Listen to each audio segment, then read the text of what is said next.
ಆತ್ಮೀಯ ಬಂಧುಗಳೇ, ಶ್ರೀಮದ್ ಭಾಗವತಂ ಸ್ಕಂದ 3 ಭಾಗ 1 ಅಧ್ಯಾಯ 16 ದ್ವಾರಪಾಲಕರಾದ ಜಯ ವಿಜಯರಿಗೆ ಋಷಿ ಶಾಪ. ಇದರಿಂದ ನಾವು 23ನೇ ಶ್ಲೋಕವನ್ನು ತಿಳ್ಕೊಳ್ತಾ ಇದ್ವಿ. ಹೋದ ಭಾಗದಲ್ಲಿ ನಾವೇನು ತಿಳ್ಕೊಂಡ್ವಿ? ಮಹಾಪುರುಷರಿರ್ತಾರಲ್ಲ, ಅವರನ್ನು ನಾವು ಅನುಸರಣೆ ಮಾಡಬೇಕು. ಅವ್ರು ಹೇಗೆ ನಡ್ಕೊಳ್ತಾರೋ ಅದನ್ನು ನೋಡ್ತಾ ಅವ್ರು ಹೇಳಿರುವಂಥ ವಿಚಾರಗಳನ್ನು ತಿಳ್ಕೊಂಡು ಆ ರೀತಿ ನಾವು ಅರ್ಥ ಮಾಡ್ಕೊಂಡು ಅವರ ಅನುಸರಣೆ ಮಾಡ್ಕೊಂಡು ಹೋದಾಗ ನಾವು ಸರಿಯಾದ ಮಾರ್ಗದಲ್ಲಿ ಹೋಗ್ತೀವಿ ಅನ್ನೋದು, ಅಂದರೆ ಅದೇ ಅತ್ಯುನ್ನತವಾದಂಥ ಮಾರ್ಗ ಅನ್ನೋದನ್ನ ತಿಳ್ಕೊಂಡ್ವಿ. ಈಗ ಮುಂದುವರೆದು ಹೇಳ್ತಾರೆ, 4 ಬ್ರಾಹ್ಮಣ ಋಷಿಗಳು ಕೃಷ್ಣನು ಸ್ವಾಭಾವಿಕವಾಗಿ ಗೋವುಗಳು ಮತ್ತು ಬ್ರಾಹ್ಮಣರ ರಕ್ಷಕನು ಎಂದು ಹೇಳಿದರು. ಗೋ ಬ್ರಾಹ್ಮಣ ಹಿತಾಯಚ. ಕೃಷ್ಣನು ಈ ಲೋಕದಲ್ಲಿದ್ದಾಗ ತಾನೇ ಒಂದು ಪ್ರತ್ಯಕ್ಷ ಉದಾಹರಣೆಯಾಗಿದ್ದನು. ಅವನೊಬ್ಬ ಗೋಪ ಬಾಲನಾಗಿದ್ದನು. ಬ್ರಾಹ್ಮಣರು ಮತ್ತು ಭಕ್ತರ ಬಗ್ಗೆ ತುಂಬ ಗೌರವ ಭಾವ ಉಳ್ಳವನಾಗಿದ್ದನು. ಇಲ್ಲಿ 4 ಜನ ಬ್ರಾಹ್ಮಣರು ಗೋ ಬ್ರಾಹ್ಮಣ ಹಿತಾಯಚ ಅಂತ ಹೇಳಿದಾರಲ್ಲ, ಅಂದರೆ ಗೋವುಗಳನ್ನ ಮತ್ತೆ ಬ್ರಾಹ್ಮಣರನ್ನ ರಕ್ಷಣೆ ಮಾಡುವಂಥವನು ಅಂತ ಅರ್ಥ. ಈಗ ಕೃಷ್ಣನ ಒಂದು ಲೀಲೆಗಳನ್ನು ನಾವು ಕೇಳಿದಾಗ ಅದರ ಬಗ್ಗೆ ತಿಳ್ಕೊಂಡಾಗ ನಮಗೆ ಗೊತ್ತಾಗುತ್ತೆ, ಅವನು ಪ್ರತ್ಯಕ್ಷವಾಗಿ ಉದಾಹರಣೆಯನ್ನು ಕೊಟ್ಟಿದ್ದಾನೆ. ಅವನು ಒಬ್ಬ ಗೋಪ ಬಾಲಕನಾಗಿರ್ತಾನೆ. ಆಮೇಲೆ ಬ್ರಾಹ್ಮಣ ಮತ್ತು ಭಕ್ತರು ಅಂತಂದರೆ ಅವನಿಗೆ ವಿಶೇಷವಾಗಿ ತುಂಬ ಗೌರವ ಕೊಡ್ತಾ ಇದ್ದ ಅವ್ರಿಗೆಲ್ಲನೂ ಕೂಡ. ಅದನ್ನೆಲ್ಲ ನಾವು ಕೃಷ್ಣನ ಒಂದು ಲೀಲೆಗಳಲ್ಲಿ ತಿಳ್ಕೊಬೋದು. ನಾವು ಆ ಪುಸ್ತಕವನ್ನು ಕೂಡ ಆಲ್ರೆಡಿ ಮುಗಿಸಿದ್ದೀವಲ್ವ, ಕೃಷ್ಣ ಲೀಲೆಗಳು ಅಂತಿದೆ. ಅದರಲ್ಲಿ ನಾವು ಅದನ್ನು ಕೇಳ್ಬೋದು. ತುಂಬ ಚೆನ್ನಾಗಿದೆ ಕೃಷ್ಣನ ಲೀಲೆಗಳು ಕೇಳೋದಕ್ಕೆ. ಸೊ ಇದೇ ಭಾಗವತದ 10ನೇ ಸ್ಕಂದನೇ ಕೃಷ್ಣನ ಲೀಲೆಗಳು ಅಂತ ಬರುತ್ತೆ. ಸೊ ಆಲ್ರೆಡಿ ನಾವು ಆ ಪುಸ್ತಕವನ್ನು ಮುಗಿಸಿದ್ದೀವಿ. ಮುಂದುವರೆದು ಇಲ್ಲಿ ಹೇಳ್ತಾರೆ, ಬ್ರಾಹ್ಮಣರು ದ್ವಿಜರಲ್ಲೆಲ್ಲ ಅತ್ಯುತ್ತಮರು ಎಂಬುದು ಕೂಡ ಇಲ್ಲಿ ಖಚಿತವಾಗಿದೆ. ಬ್ರಾಹ್ಮಣರು, ಕ್ಷತ್ರಿಯರು ಮತ್ತು ವೈಶ್ಯರು ಇವರೆಲ್ಲರೂ ದ್ವಿಜರೇ, ಆದರೆ ಬ್ರಾಹ್ಮಣರು ಇವರಲ್ಲಿ ಅತ್ಯುತ್ತಮರು.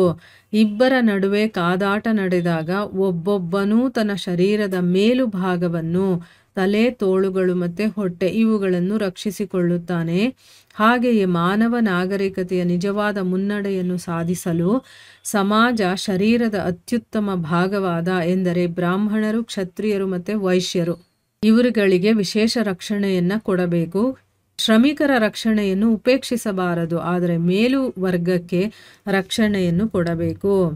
ಎಲ್ಲ ಮಾನವ ವರ್ಗಗಳಲ್ಲಿ ಬ್ರಾಹ್ಮಣರು ಮತ್ತು ವೈಷ್ಣವರಿಗೆ ವಿಶೇಷ ರಕ್ಷಣೆಯನ್ನು ನೀಡಲೇಬೇಕು. ಅವರನ್ನು ಆರಾಧಿಸಬೇಕು. ಇಲ್ಲಿ ಗುರುಗಳು ಏನು ಹೇಳ್ತಾ ಇದ್ದಾರೆ, ಬ್ರಾಹ್ಮಣರು ದ್ವಿಜರು ಅಂತ ಯಾರ್ಯಾರು ಎಲ್ಲ ಇದ್ದಾರೋ ಅವರಲ್ಲಿ ಅತ್ಯುತ್ತಮರು ಬ್ರಾಹ್ಮಣರು ಅಂತ ಕೂಡ ಇಲ್ಲಿ ಹೇಳಿದ್ದಾರೆ. ಈಗ ಬ್ರಾಹ್ಮಣರು, ಕ್ಷತ್ರಿಯರು, ವೈಶ್ಯರು ಇವರನ್ನೆಲ್ಲ ದ್ವಿಜರು ಅಂತಾನೆ ಕರೆಯೋದು, ಆದರೆ ಇವರಲ್ಲಿ ಬ್ರಾಹ್ಮಣರು ಅತ್ಯುತ್ತಮರಾಗಿದ್ದಾರೆ ಅಂತ ಅರ್ಥ. ಇಬ್ಬರ ಜೊತೆ ಕಾದಾಟ ನಡೆಯುತ್ತಲ್ಲ, ಆಗ ಒಬ್ಬೊಬ್ಬನೂ ಕೂಡ ತನ್ನ ಶರೀರದ ಮೇಲು ಭಾಗವನ್ನ ಅಂತಂದ್ರೆ ತಲೆ, ತೋಳುಗಳು ಮತ್ತೆ ಹೊಟ್ಟೆ ಇದನ್ನ ರಕ್ಷಣೆ ಮಾಡ್ಕೊಳ್ತಾನೆ ಅಲ್ವಾ. ಈಗ ನಾವು ಫೈಟ್ ಮಾಡ್ಬೇಕಾದ್ರೆ ನೋಡ್ತೀವಿ ತಾನೆ, ತನ್ನ ಕಾಲಿನ ಮೂಲಕ ಅವನು ರಕ್ಷಣೆ ಮಾಡ್ಕೊಳ್ತಾನೆ. ಯಾವುದನ್ನ? ತನ್ನ ತೋಳುಗಳನ್ನ ರಕ್ಷಣೆ ಮಾಡ್ಕೊಳ್ತಾನೆ, ತಲೆನ ರಕ್ಷಣೆ ಮಾಡ್ಕೊಳ್ತಾನೆ, ಹೊಟ್ಟೆಯನ್ನ ರಕ್ಷಣೆ ಮಾಡ್ಕೊಳ್ತಾನೆ. ಅದೇ ರೀತಿ ಮಾನವ ನಾಗರಿಕತೆಯ ನಿಜವಾದ ಮುನ್ನಡೆ ನಾವು ಸಾಧಿಸ್ಬೇಕು, ನಾವು ಮುಂದಕ್ಕೆ ಹೋಗಬೇಕು ಅಂತಂದರೆ ಸಮಾಜ ಶರೀರದ, ಅಂದರೆ ಈ ಸಮಾಜವನ್ನು ಒಂದು ಶರೀರ ಅಂತ ತಗೊಂಡ್ರೆ ಅದರಲ್ಲಿ ಅತ್ಯುತ್ತಮವಾದ ಭಾಗ ಅಂತಂದರೆ ಬ್ರಾಹ್ಮಣರು, ಕ್ಷತ್ರಿಯರು ಮತ್ತು ವೈಶ್ಯರು. ಅಂದರೆ ಏನು? ಬೋಧನೆ ಮಾಡುವಂಥ ವರ್ಗ, ಬೌದ್ಧಿಕ ವರ್ಗ ಅಂತ ಹೇಳ್ತಾರೆ. ಅಂದರೆ ಬೋಧನೆ ಮಾಡುವಂಥದ್ದು, ಎಲ್ಲರಿಗೆ ಹೀಗಿರ್ಬೇಕು ಹಾಗಿರ್ಬೇಕು ಅಂತ ನಮಗೆ ಹೇಳ್ಕೊಡುವಂಥವ್ರು ಅವ್ರು ಯಾರು? ಬ್ರಾಹ್ಮಣರು. ಇನ್ನು ಸೈನಿಕ ವರ್ಗ ಅಂತಂದರೆ ನಮ್ಮನ್ನು ರಕ್ಷಣೆ ಮಾಡುವಂಥವ್ರು, ಅದಕ್ಕೆ ಭುಜಗಳು ಅಂತ ಹೇಳೋದು ಅವ್ರನ್ನ. ಅವರು ಮತ್ತೆ ವಾಣಿಜ್ಯ ವರ್ಗ ಅಂದರೆ ನಮ್ಮ ಹೊಟ್ಟೆಗೆ ಊಟವನ್ನು ಕೊಡುವಂಥ ಒಂದು ವರ್ಗ, ಅದು ವಾಣಿಜ್ಯ ವರ್ಗ. ಇವುಗಳನ್ನು ನಾವು ವಿಶೇಷವಾಗಿ ರಕ್ಷಣೆಯನ್ನು ಮಾಡ್ಕೋಬೇಕು. ಹಾಗನ್ಬಿಟ್ಟು ಇನ್ನು ಒಂದು ವರ್ಗ ಇದೆ ಅಲ್ವಾ, ಶ್ರಮಿಕರ ವರ್ಗ, ಅಂದರೆ ಕೆಲಸ ಮಾಡುವಂಥವ್ರು, ಸಹಾಯ ಮಾಡುವಂಥವ್ರು, ಇವರನ್ನು ನಾವು ಉಪೇಕ್ಷಿಸಬಾರ್ದು. ಇವ್ರು ಮೂವರು ಉತ್ತಮರು ಅಂತ ಅಂದಿದ ತಕ್ಷಣ ಶ್ರಮಿಕರನ್ನ ನಾವು ನೆಗ್ಲೆಕ್ಟಾಗಿ ನೋಡಬೇಕು, ಅವರನ್ನ ಕೀಳಾಗಿ ನೋಡಬೇಕು ಅಂತ ಅರ್ಥ ಅಲ್ಲ. ಆದರೆ ಮೇಲು ವರ್ಗಕ್ಕೆ ಯಾವಾಗಲೂ ರಕ್ಷಣೆಯನ್ನು ನಾವು ಕೊಡಬೇಕು. ಎಲ್ಲ ಮನುಷ್ಯ ವರ್ಗಗಳಲ್ಲೂ ಕೂಡ ಬ್ರಾಹ್ಮಣರಿಗೆ ಮತ್ತು ವೈಷ್ಣವರಿಗೆ ವಿಶೇಷ ರಕ್ಷಣೆಯನ್ನು ಕೊಡಲೇಬೇಕು, ಅವರನ್ನು ಆರಾಧಿಸಬೇಕು ಅಂತ ಹೇಳಿದ್ದಾರೆ.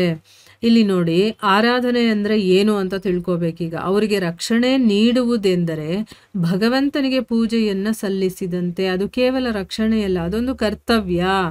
ಬ್ರಾಹ್ಮಣರು ಮತ್ತು ವೈಷ್ಣವರಿಗೆ ಎಲ್ಲ ಬಗೆಯ ದಾನಗಳನ್ನು ನೀಡುವುದರ ಮೂಲಕ ಮತ್ತು ಮಧುರವಾದ ಮಾತುಗಳ ಮೂಲಕ ಒಬ್ಬನು ಆರಾಧಿಸಬೇಕು. ಮತ್ತು ಏನನ್ನಾದರೂ ಕೊಡಲು ತನ್ನ ಬಳಿ ಏನೂ ಇಲ್ಲದಿದ್ದಾಗ ಕಡೆಯ ಪಕ್ಷ ಅವರನ್ನು ಸಾಂತ್ವನಗೊಳಿಸಲು ಹಿತವಚನಗಳನ್ನಾದರೂ ನುಡಿಯಬೇಕು. ಭಗವಂತನು ಕುಮಾರರುಗಳ ವಿಷಯದಲ್ಲಿ ತಾನೇ ಈ ವರ್ತನೆಯನ್ನು ತೋರಿಸಿದನು.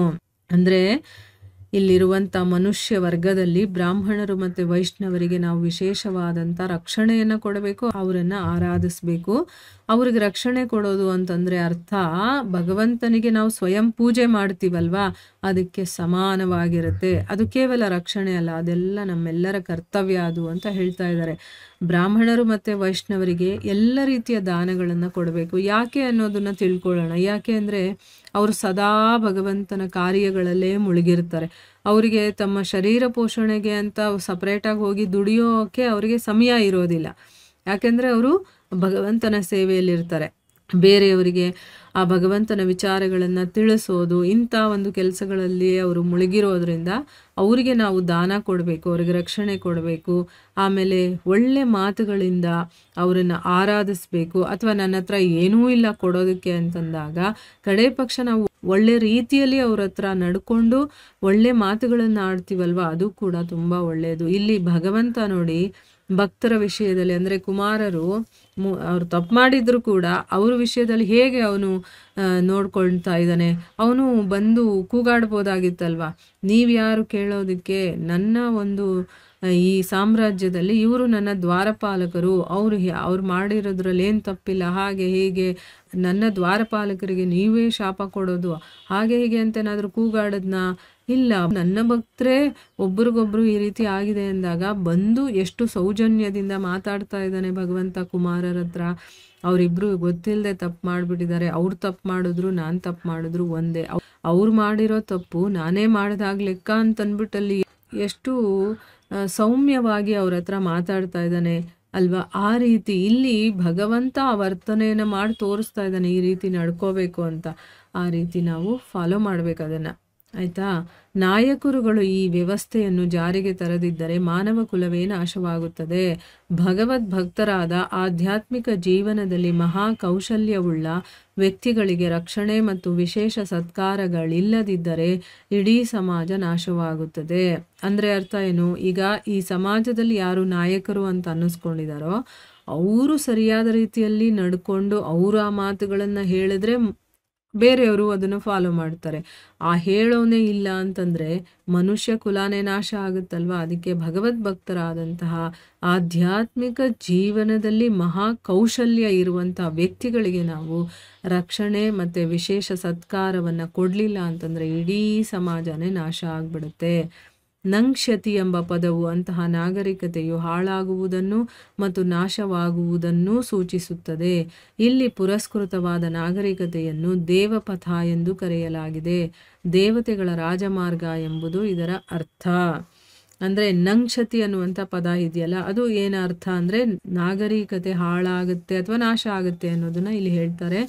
ಸೊ ಇಲ್ಲಿ ಪುರಸ್ಕೃತವಾಗಿರುವಂಥ ನಾಗರಿಕತೆಯನ್ನು ದೇವಪಥ ಅಂತ ಕರೀತಾರೆ.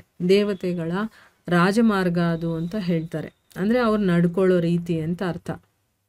ದೇವತೆಗಳು ಭಕ್ತಿ ಸೇವೆಯಲ್ಲಿ ಅಥವಾ ಕೃಷ್ಣ ಪ್ರಜ್ಞೆಯಲ್ಲಿ ಪೂರ್ಣವಾಗಿ ನಿಯೋಜಿತರಾಗಿರುತ್ತಾರೆ. ಅದೇ ರಕ್ಷಿಸಬೇಕಾದ ಕಲ್ಯಾಣ ಪಥ. ಮಹಾಪುರುಷರು ಅಥವಾ ಸಮಾಜದ ನಾಯಕರುಗಳು ಬ್ರಾಹ್ಮಣರು ಮತ್ತು ವೈಷ್ಣವರಿಗೆ ವಿಶೇಷ ಗೌರವವನ್ನು ಸಲ್ಲಿಸದಿದ್ದರೆ ಮತ್ತು ಅವರಿಗೆ ಮಧುರವಾದ ಮಾತುಗಳನ್ನು ಮಾತ್ರವಲ್ಲದೆ ಎಲ್ಲ ಬಗೆಯ ಸೌಲಭ್ಯಗಳನ್ನು ಕಲ್ಪಿಸದಿದ್ದರೆ ಆಗ ಮಾನವ ನಾಗರಿಕತೆಯ ಪ್ರಗತಿ ಪಥವೇ ನಾಶವಾಗುತ್ತದೆ. ನೋಡಿ, ಇಲ್ಲಿ ದೇವತೆಗಳು ಎಷ್ಟು ಭಕ್ತಿಯಿಂದ ಸೇವೆ ಮಾಡ್ತಿರ್ತಾರೆ ಭಗವಂತನಿಗೆ ಅಂತಂದರೆ ಅದಕ್ಕೆ ಅಂತಾನೆ ಅವರು ಇರೋದು.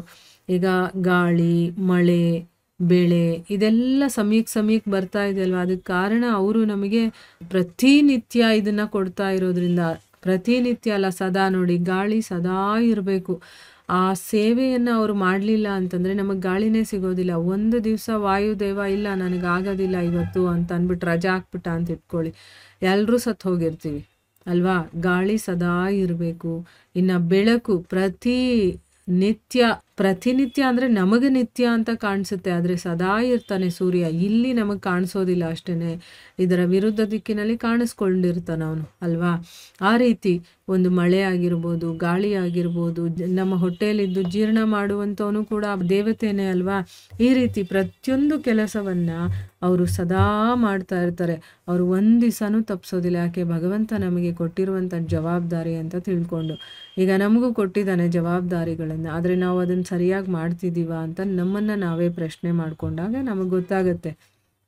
ಅದಕ್ಕೋಸ್ಕರನೇ ಈ ಒಂದು ಜಗತ್ತಿನಲ್ಲಿ, ಈ ಒಂದು ಸಮಾಜದಲ್ಲಿ ನಾಯಕರು ಅಂತ ಯಾರು ಅನ್ನಿಸ್ಕೊಂಡಿರ್ತಾರೋ ಅಂಥವರು ಬ್ರಾಹ್ಮಣರು ಮತ್ತು ವೈಷ್ಣವರಿಗೆ ವಿಶೇಷವಾಗಿ ಗೌರವವನ್ನು ಕೊಡಲಿಲ್ಲ, ಅವ್ರ ಹತ್ರ ಚೆನ್ನಾಗಿ ಮಾತಾಡಲಿಲ್ಲ ಅಂತಂದರೆ, ಅವರಿಗೆ ಒಳ್ಳೆ ರೀತಿಯ ಸೌಲಭ್ಯಗಳನ್ನು ಕೊಡಲಿಲ್ಲ ಅಂತಂದರೆ ಮನುಷ್ಯ ನಾಗರಿಕತೆಯ ಪ್ರಗತಿ ಪಥ ಅನ್ನೋದೇ ನಾಶ ಆಗಿಬಿಡುತ್ತೆ.